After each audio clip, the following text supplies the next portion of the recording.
Oi, pessoal! O nosso planner fala de um assunto super importante, que é sobre o medo.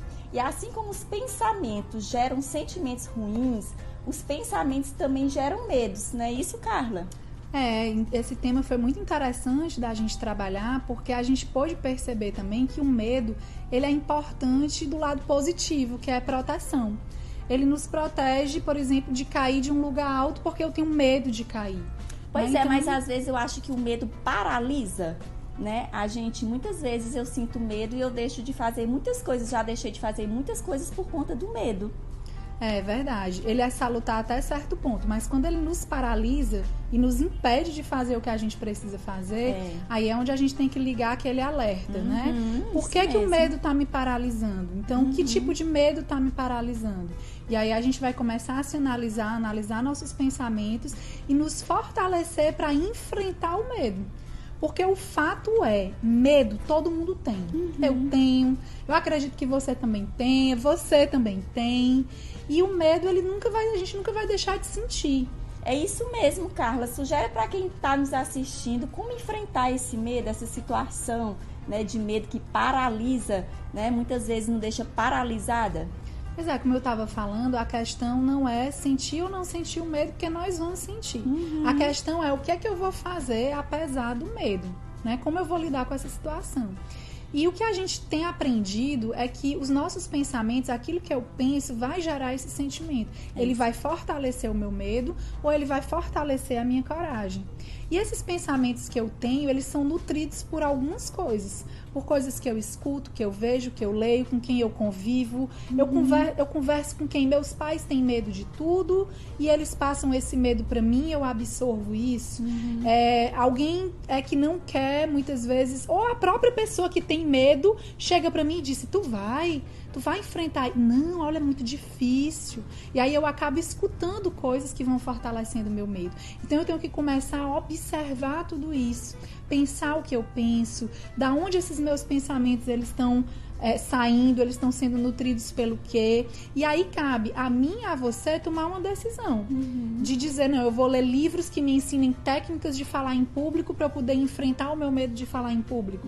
Eu vou fazer cursos, eu vou conversar com pessoas que também tinham o mesmo medo que eu e conseguiram enfrentar esse medo. E aí eu vou me trabalhando por um outro lado para enfrentar a vida e enfrentar os medos de uma forma positiva.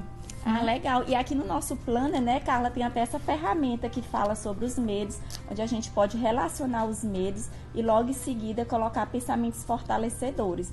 É isso mesmo, Irlanda. Essa ferramenta ela é muito útil porque ela vai ser um treino de autoconhecimento. Você primeiro vai analisar o que você tem medo, quais os medos que têm te paralisado e como você pode lidar com esse medo a partir de agora. Que pensamentos você pode substituir?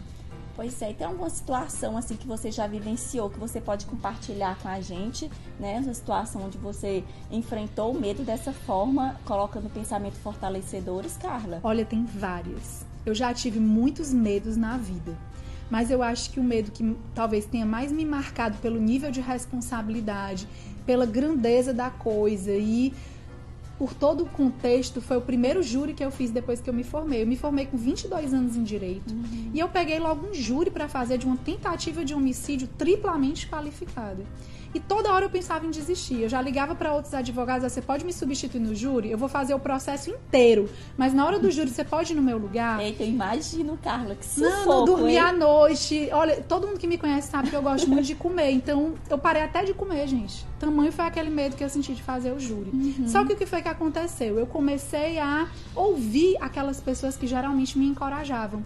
E elas diziam: vai, você pode, vai, você pode. Peguei um estagiário, nos trancamos no escritório, estudamos até psiquiatria forense, tudo que tinha no mundo. Então, eu acho que o estudo também, o preparo, quando estamos preparados para algo, esse medo diminui. Quando eu não sei o que eu vou fazer, eu fico com mais medo, né? Então, a gente foi muito preparado para esse júri. E aí, eu posso dizer que nós vencemos e foi uma experiência. Ele olhou para mim e disse: foi a experiência da minha vida. E eu disse: é a minha também. Porque nós vencemos o júri, quer dizer, se eu não tivesse feito, eu iria ficar com aquela frustração, nunca mais teria feito nenhum e ficaria com aquele fracasso nas costas, né? E como a gente enfrentou aquilo ali, eu peguei logo uma pessoa comigo para eu não ir só, né? Comecei a estudar, fui, fiz, venci e depois desse eu fiz muitos outros.